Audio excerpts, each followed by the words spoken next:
Assalamualaikum, wahai saudaraku, jangan lupa tinggalkan sholawat di kolom komentar. Sa'ad bin Abi Waqqas dimulai dari masa mudanya di Makkah sebagai pemuda pemberani dari suku Quraisy. Ia adalah orang ketujuh yang masuk Islam dan salah satu pemeluk awal yang sabar menghadapi siksaan demi keyakinannya. Sebagai pemanah pertama Islam, Sa'ad berjasa besar dalam perang Badar, Uhud, dan Khandaq. Doanya yang selalu dikabulkan menjadikannya sosok yang disegani. Rasulullah sendiri pernah bersabda, "Panahlah Sa'ad demi ayam dan ibuku." Sebelum lanjut, jangan lupa subscribe channel kami. Maka, kota yang berdiri megah di tengah gurun pasir adalah tempat kelahiran para pemimpin, penyair, dan pedagang besar bangsa Arab. Di tengah hiruk-pikuknya pasar ukas dan aroma rempah-rempah dari Yaman, lahirlah seorang anak laki-laki dari kabilah Bani Zuhrah. Namanya Sa'ad bin Abi Waqqas. Sa'ad tumbuh di lingkungan terhormat. Ia berasal dari keluarga terpandang, darah bangsawan Quraisy mengalir deras dalam tubuhnya. Ayahnya adalah Abu Waqqas Malik bin Uhaib, seorang pemanah ulung yang terkenal karena keahliannya berburu di padang pasir. Dari sang ayah, Sa'ad mewarisi tangan yang kokoh, mata yang tajam, dan kemampuan membidik yang nyaris sempurna. Namun bukan itu yang menjadikan nama Sa'ad abadi dalam sejarah. Sejak usia muda, Sa'ad dikenal sebagai pemuda yang tenang dan pendiam. Tetapi jika bicara, kata-katanya selalu tajam dan penuh makna. Ia tidak banyak bercanda, lebih senang menghabiskan waktu membuat busur dan melatih anak-anak panah di belakang rumahnya. Tangannya terampil menciptakan lengkungan busur yang melengkung sempurna dan kuat. Namun, di balik ketenangan wajahnya, tersimpan jiwa yang haus akan kebenaran. Ia kerap bertanya pada dirinya sendiri, apakah berhala-berhala ini benar-benar pantas disembah? Di rumah ibunya terdapat banyak berhala kecil yang ia lihat setiap hari. Tapi hatinya tak pernah benar-benar tunduk pada batu-batu bisu itu. Pertemuan dengan kebenaran. Pada suatu malam yang sunyi, saat bintang-bintang mengintip dari celah langit, Sa'ad mendengar kabar bahwa salah seorang dari kaumnya, Muhammad bin Abdullah, mengaku sebagai utusan Allah. Muhammad mengajak kaum Quraisy untuk meninggalkan berhala dan menyembah Tuhan yang satu. Kabar itu menyebar diam-diam, seperti api kecil di padang ilalang kering. Tak lama kemudian, Sa'ad mendapat ajakan dari Abu Bakar As-Siddiq, sahabat dekat Nabi, untuk bertemu langsung dengan Rasulullah. Dengan hati berdebar, Sa'ad mengikuti Abu Bakar menuju sebuah rumah di Makkah. Di sana, ia duduk bersila dan mendengarkan kata-kata Rasulullah.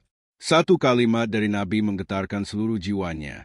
"Wahai Sa'ad, tiada Tuhan selain Allah, dan Muhammad adalah utusannya." Air mata menetes dari mata Sa'ad. Ia merasa seperti baru terbangun dari tidur panjang.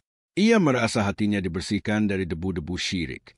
Tanpa ragu, di usia 17 tahun, Sa'ad bin Abi Waqqas menyatakan keislamannya. Ia menjadi orang ketujuh yang memeluk Islam, bersama para tokoh awal seperti Ali bin Abi Thalib, Abu Bakar, dan Zaid bin Haritsah.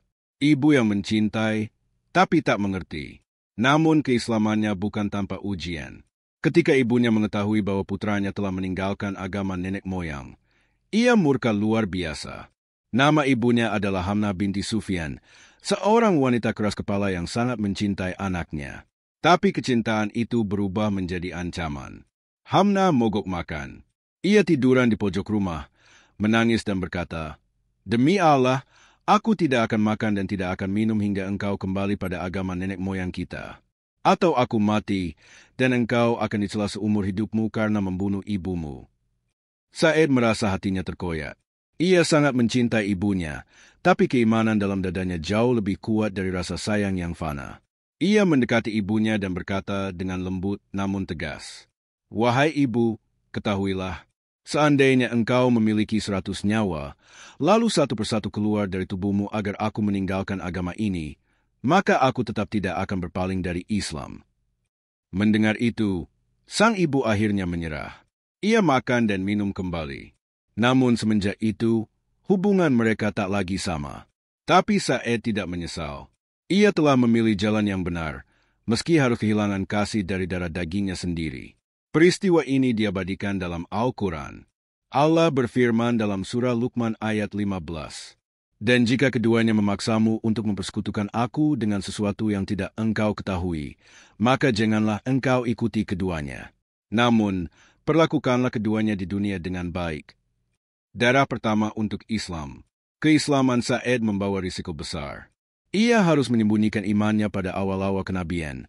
Namun seiring berjalannya waktu, tekanan dari Quraisy makin menggila. Suatu ketika, Sa'ed dan beberapa sahabat keluar ke lembah kecil untuk sholat secara sembunyi. Tapi mereka ketahuan oleh beberapa orang Quraisy. Maka terjadi perkelahian kecil di sana. Sa'ed memegang tulang rahang unta yang ia temukan di tanah dan memukul salah satu musuh dengan keras. Darah pun mengucur dari kepala lawan. Rasulullah kemudian bersabda, "Engkaulah orang pertama yang menumpahkan darah untuk membela Islam." Peristiwa itu memperkuat keyakinan Sa'ed. Ia bukan hanya seorang Muslim, tapi juga pelindung agama ini. Ia akan berdiri di barisan terdepan jika Islam terancam. Ia akan menjadi perisai, menjadi panah, menjadi tembok, hijrah dan harapan baru. Tahun demi tahun berlalu. Tekanan terhadap umat Islam di Makkah semakin menggila. Maka turunlah perintah hijrah. Sa'ed menjadi salah satu dari mereka yang meninggalkan tanah kelahiran demi menyelamatkan iman. Ia hijrah ke Madinah, meninggalkan rumah, keluarga, dan masa depan duniawinya. Tapi ia tidak membawa kekecewaan. Ia membawa keimanan yang utuh dan tekad yang tak tergoyahkan.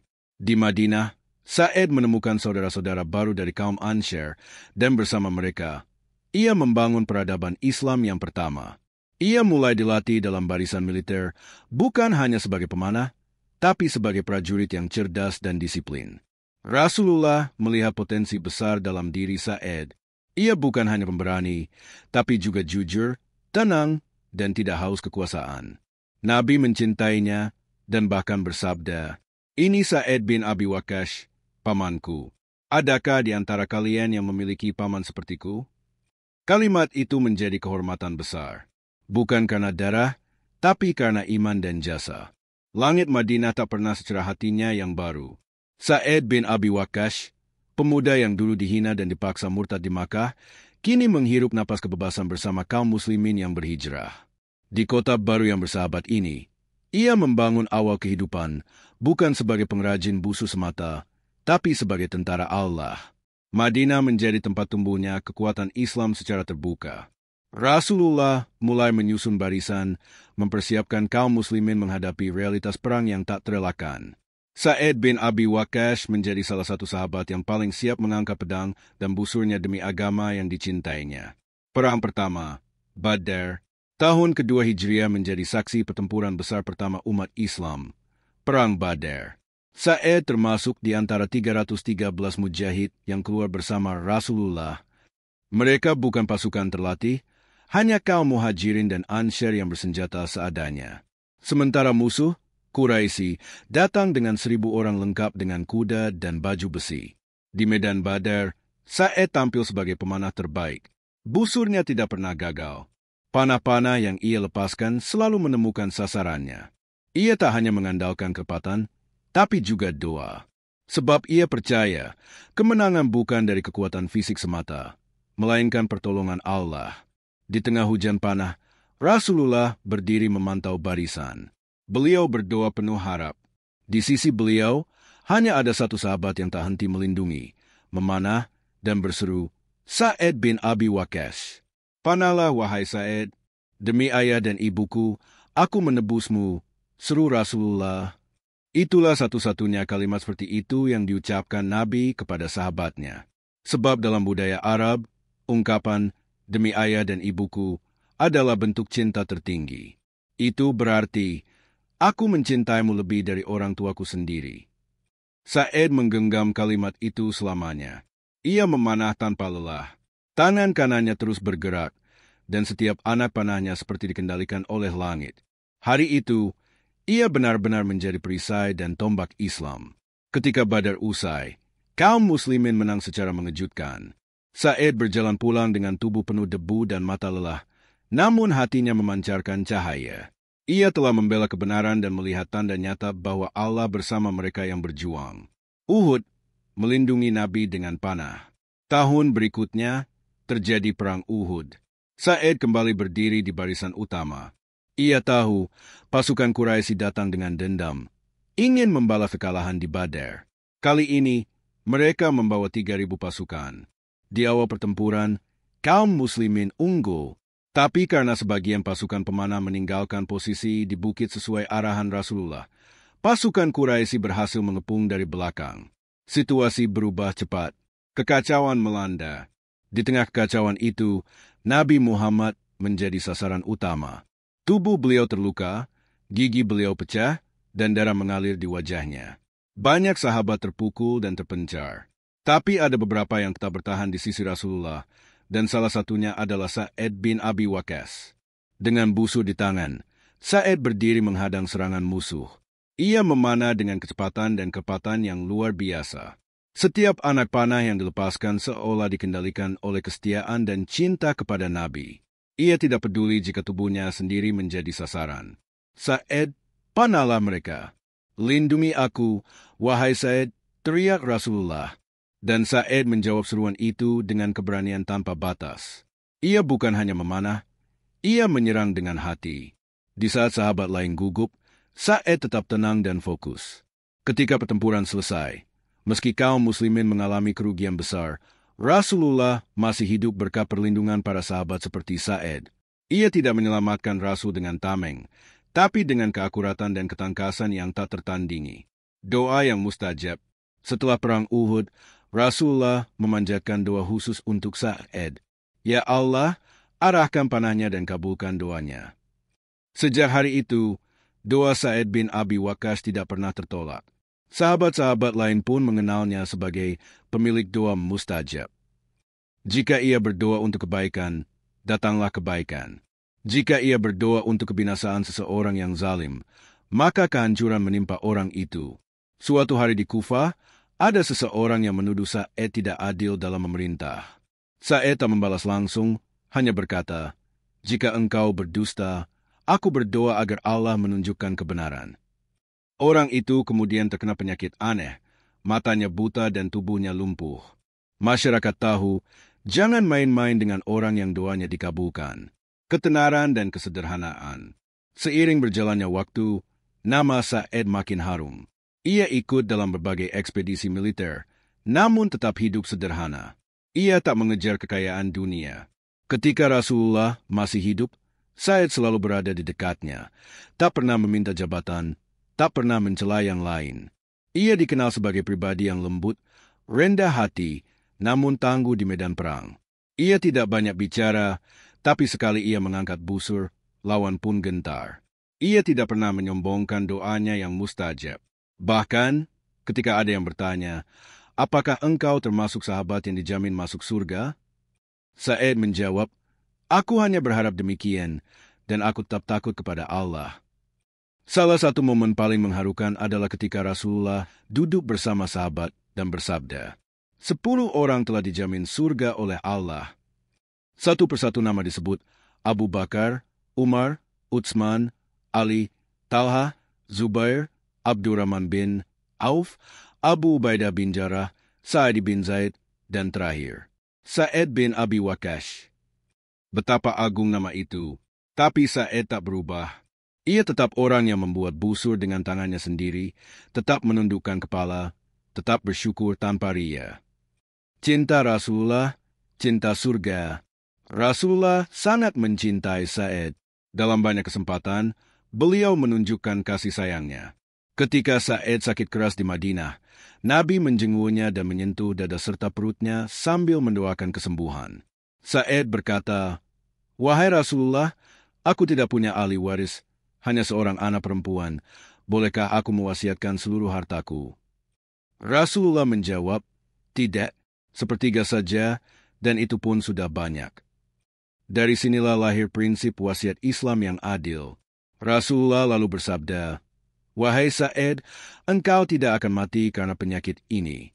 Akan ada amal besar darimu kelak yang memberi manfaat luas kepada umat." Ucapan itu menjadi isyarat penting. Sa'ed akan menjalani misi besar di masa depan. Hari-hari setelah wafatnya Rasulullah adalah masa penuh ujian. Umat Islam harus menghadapi gejolak internal dan tantangan besar dari luar. Namun, satu persatu sahabat Nabi mengemban amanah sesuai kemampuan dan keutamaan masing-masing. Dan bagi Sa'ad bin Abi Waqqas, sejarah akan mengabadikannya bukan hanya sebagai sahabat mulia, tapi juga sebagai panglima besar yang menaklukkan Persia. Zaman Khalifah Umar, misi yang maha berat. Ketika Umar bin Khattab menjadi khalifah, wilayah Islam telah meluas.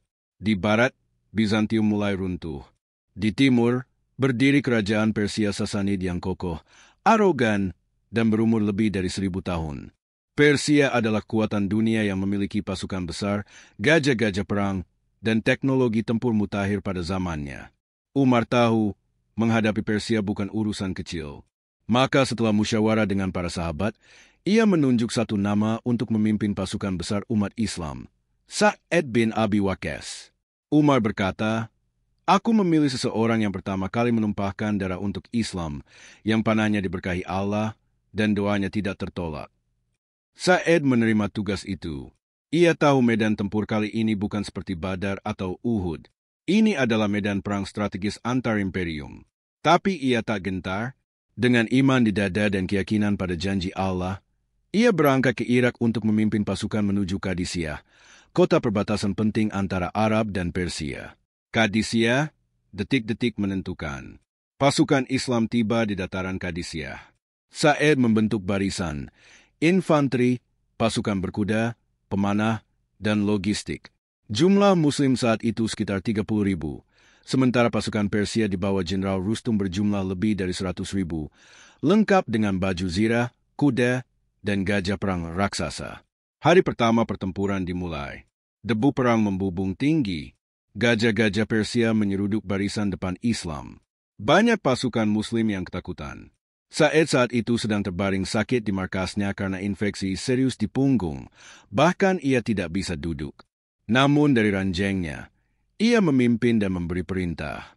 Ia menunjuk pasukan untuk menyerang langsung ke mata gajah dan penunggangnya. Ia tahu gajah hanya terlihat perkasa, tapi bisa dikalahkan dengan strategi. Taktik itu berhasil. Perlahan barisan Persia mulai retak. Hari kedua dan ketiga berlangsung lebih sengit. Sa'ad terus memantau jalannya perang sambil memanjatkan doa. Ia bukan hanya panglima militer, tapi juga pemimpin spiritual. Ia menulis surat kepada Umar, "Wahai Amirul Mukminin, kami tidak mengandalkan jumlah. Kami mengandalkan keikhlasan dan doa. Doakan kami dari Madinah." Umar menangis saat membaca surat itu dan mengajak kaum muslimin berdoa sepanjang malam. Hari kemenangan, hari keempat menjadi penentu. Rustum, panglima Persia, tewas dalam pertempuran setelah terlempar dari kudanya ke sungai. Saat kabar itu tersebar, pasukan Persia panik dan tercerai-berai. Pasukan Islam meneriakkan takbir, mengejar mereka hingga ke jantung wilayah Irak. Kemenangan Qadisiyah adalah titik balik sejarah Islam. Persia yang selama ini tak terkalahkan, kini tunduk di bawah pasukan yang dipimpin oleh seorang Muslim yang berdoanya tak pernah tertolak. Sa'ad tidak membanggakan dirinya. Ia tidak membawa harta rampasan untuk memperkaya diri. Ia hanya mengirimkannya ke Madinah dan berkata, "Ini milik umat Islam." Membangun Kufah, kota pejuang dan ilmu. Setelah kemenangan Qadisiyah, Sa'ad mendirikan kota Kufah. Ia membangun masjid agung, mengatur penduduk, dan menjadikan kota itu sebagai pusat militer dan ilmu pengetahuan. Para ulama, penghafal Quran, dan sahabat Nabi berdatangan ke Kufah. Ia memimpin wilayah itu dengan keadilan dan kesederhanaan. Namun seperti biasa, ujian datang dari manusia. Beberapa orang mulai mencela, menyebarkan tuduhan bahwa Sa'ad tidak adil, bahkan tidak bisa sholat dengan benar. Sa'ad tak marah. Ia hanya berkata, "Ya Allah, jika mereka berdusta, maka timpakanlah ujian kepada mereka." Dan sebagaimana biasanya, doa Sa'ad tak tertolak. Orang yang memfitnah itu menjadi buta dan lumpuh. Khalifah Umar pun memanggil Sa'ad kembali ke Madinah agar tidak menjadi bahan fitnah. Tapi Umar menegaskan, "Aku tidak pernah menemukan orang seadil dan setangguh Sa'ad dalam memimpin." Sa'ad menerimanya dengan tenang. Ia tak mengejar jabatan. Bagi Sa'ad, menjadi panglima atau rakyat jelata tidak mengubah nilai dirinya di hadapan Allah. Hidup di akhir zaman Khulafaur Rasyidin. Setelah Umar wafat dan Utsman menjadi khalifah, Sa'ad hidup tenang. Ia tidak mencampuri urusan politik yang penuh gejolak. Bahkan saat fitnah besar pecah antara Ali dan Muawiyah, ia memilih menjauh dari perpecahan. Ketika ditanya mengapa tidak ikut berperang, ia menjawab, "Bawakan padaku pedang yang bisa membedakan siapa yang benar dan siapa yang salah, maka aku akan memegangnya." Ia memilih netral demi menjaga darah kaum muslimin. Ia tahu bahwa fitnah tidak bisa diselesaikan dengan pedang, tapi dengan kesabaran dan doa. Sa'ed pindah ke sebuah kebun di luar Madinah. Ia hidup sederhana, mengurus kebun kurma dan memanah di waktu luangnya. Ia masih memegang busur yang sama dan kadang mengajarkan anak-anak muda cara memanah dengan tangan tuanya yang masih kuat. Di bawah langit Madinah yang tenang, seorang lelaki tua duduk bersandar di batang kurma. Wajahnya keriput, tapi matanya tetap tajam, seperti anak panah yang dulu ia lepaskan di medan Badar. Dialah Sa'ed bin Abi Waqqas, panglima besar, sahabat yang dicintai Nabi, dan pemilik doa yang dikabulkan. Hari-hari tuanya dihabiskan dalam kesendirian yang mulia. Ia menjauh dari riuhnya dunia politik, fitnah kekuasaan, dan pertikaian antar muslim. Ia lebih memilih sujud panjang di malam hari dan mengajarkan ilmu kepada generasi baru. Harta yang tak mengubah hati. Sa'ed adalah salah satu sahabat Nabi yang meninggal dengan meninggalkan harta cukup banyak. Namun, ia tak pernah bergelimang kemewahan. Ia memiliki tanah, kebun, dan unta, tapi tetap hidup dengan kesederhanaan. Anaknya pernah bertanya, "Wahai ayah, mengapa engkau tidak menggunakan hartamu untuk hidup lebih nyaman? Engkau berhak." Sa'ed tersenyum. "Anakku, aku pernah mendengar Rasulullah bersabda, 'Sesungguhnya dunia itu manis dan hijau, dan Allah menjadikan kalian sebagai khalifah di dalamnya agar melihat bagaimana kalian berbuat.' Maka aku memilih untuk tidak tenggelam dalam manisnya dunia." Di saat orang berebut kekayaan, Sa'ed justru menunduk. Ia tahu bahwa harta hanyalah titipan. Ia mengatur warisannya dengan adil, mengajarkan kepada anak-anaknya untuk tidak bergantung kepada dunia. Generasi penerus yang dididik dengan iman. Sa'ed bukan hanya panglima perang, tapi juga ayah dan guru. Ia mendidik anak-anaknya dengan iman dan ilmu.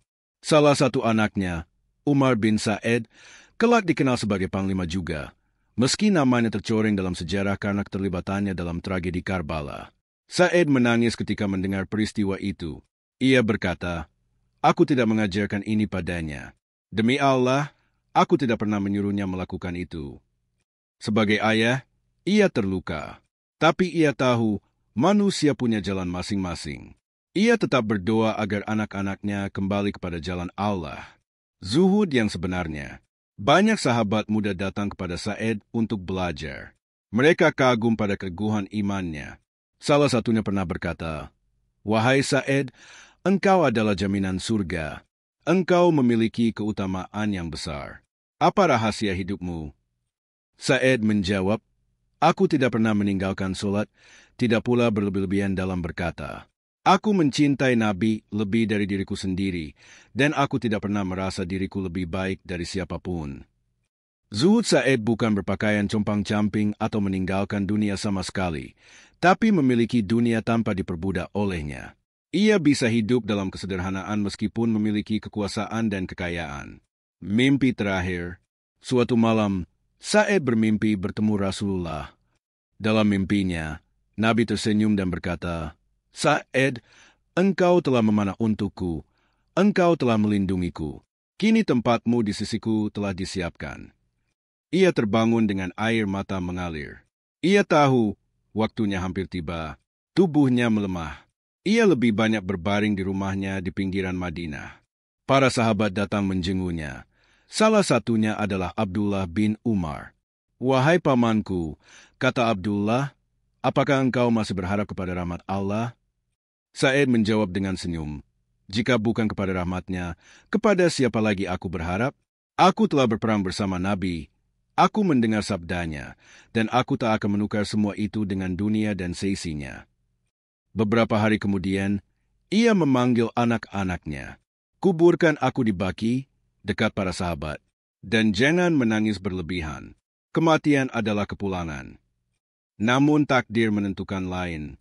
Karena jasa-jasanya begitu besar, Khalifah saat itu memerintahkan agar Sa'ed dimakamkan di Madinah dengan penghormatan penuh. Kematian sang pemanah.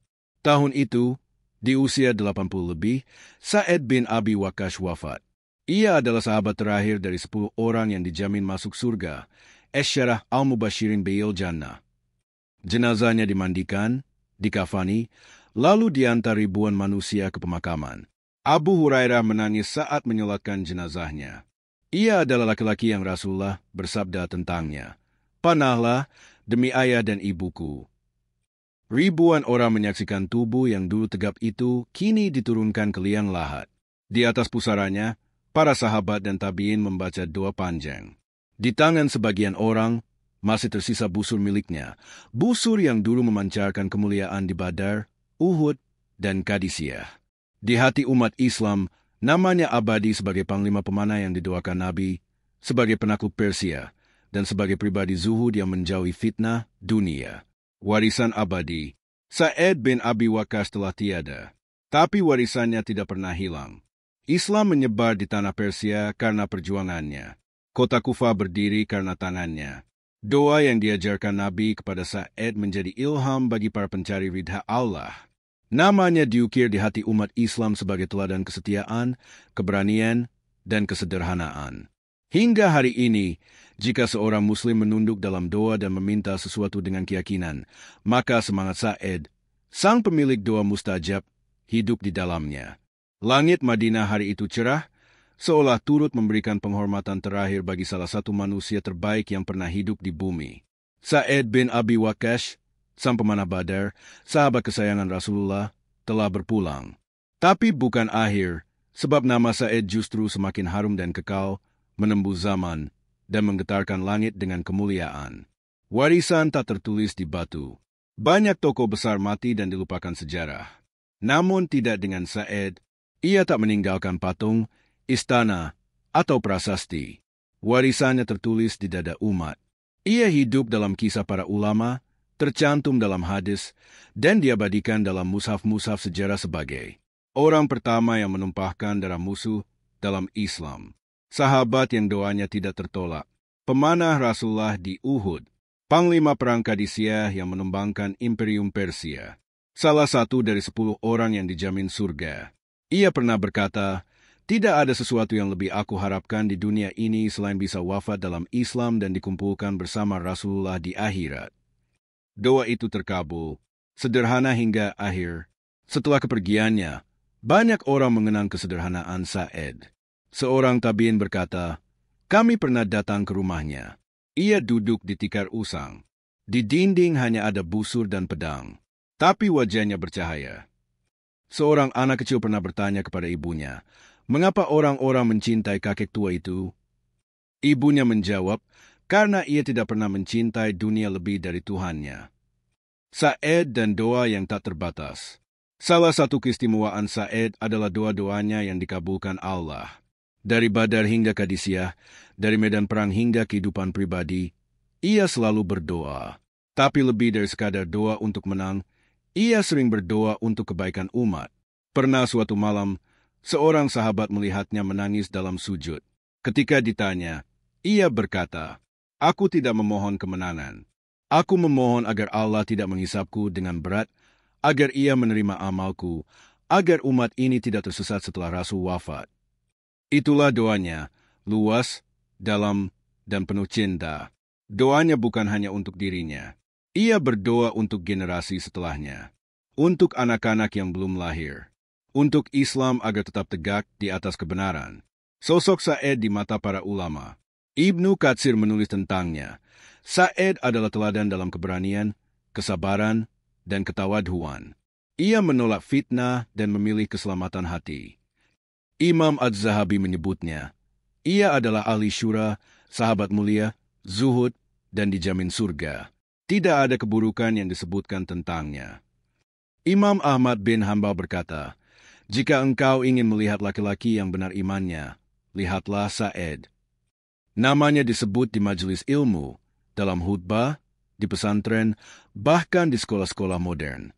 Ia bukan legenda fiktif, tapi nyata. Jejaknya bisa dilacak, doanya bisa direnungkan, dan akhlaknya bisa dicontoh. Jejak Sa'ad di negeri jauh. Tanpa Sa'ed, Islam mungkin tak akan sampai ke wilayah timur secepat itu. Penaklukannya atas Persia membuka jalan bagi masuknya Islam ke Irak, Iran, Asia Tengah, bahkan India. Di kota Kufah yang ia bangun, lahir ulama-ulama besar seperti Abdullah bin Mas'ud, sahabat ahli Quran, Ali Zainal Abidin, cucu Hasan bin Ali, Abu Hanifah, pendiri mazhab Hanafi. Semua ini adalah buah dari benih yang ditanam Sa'ed. Meskipun ia tidak dikenal sebagai ulama besar, tanah yang ia pupuk melahirkan ribuan ulama. Itulah jejak pahlawan sejati. Tidak selalu dikenal secara langsung, tapi pengaruhnya mengalir terus, lintas generasi. Keteladanan yang relevan hingga kini. Di zaman ketika dunia berlomba mengejar ketenaran, Sa'ed mengajarkan makna diam tapi dalam. Berperan tanpa harus tampil, memimpin tanpa ambisi kekuasaan, berdoa tanpa pamrih pribadi, dan berjuang tanpa berharap tepuk tangan manusia. Ia tidak mencari panggung, tapi sejarah memberinya tempat. Ia tidak mencitrakan diri, tapi langit menyebut namanya. Jika hari ini seorang Muslim ragu dalam kesendirian, Sa'ed mengajarkan untuk yakin. Jika seorang pejuang merasa sendirian, Sa'ed pernah merasa hal yang sama. Jika seorang pemuda bingung memilih antara dunia dan akhirat, Sa'ed memilih jalan pertengahan. Beriman sambil tetap bekerja, bersyukur sambil tetap berjuang. Kata terakhir, dalam sebuah riwayat, Rasulullah pernah bersabda, "Ya Allah, arahkan panahnya dan kabulkan doanya." Doa itu diucapkan untuk Sa'ed bin Abi Waqqas. Panahnya telah menghujam musuh-musuh Islam. Doanya telah menembus langit, dan kini namanya abadi di dalamnya. Ketika umat mencari tokoh teladan, ingatlah, ia bukan hanya sahabat Nabi, tapi juga negarawan, pemimpin, guru, dan ayah. Ia hidup dalam badai, tapi hatinya bening. Ia menaklukkan dunia, tapi tetap tunduk kepada langit. Namamu di langit, Sa'ed, bukan karena engkau hebat, tapi karena Allah meridai. Penutup, cahaya dari Madinah. Kisah Sa'ed bin Abi Waqqas adalah cahaya dari masa lalu yang menembus zaman. Bukan hanya untuk dikenang, tapi untuk ditiru. Di dunia yang penuh fitnah, keteladanan Sa'ed adalah penawar. Di dunia yang mencintai gemerlap, kesederhanaannya adalah penyimbang. Dan setiap kali kita berdoa, minta kepada Allah dengan keyakinan, seperti Sa'ed, karena bisa jadi, doa yang penuh keikhlasan hari ini akan mengguncang langit seperti panahnya dahulu di Uhud.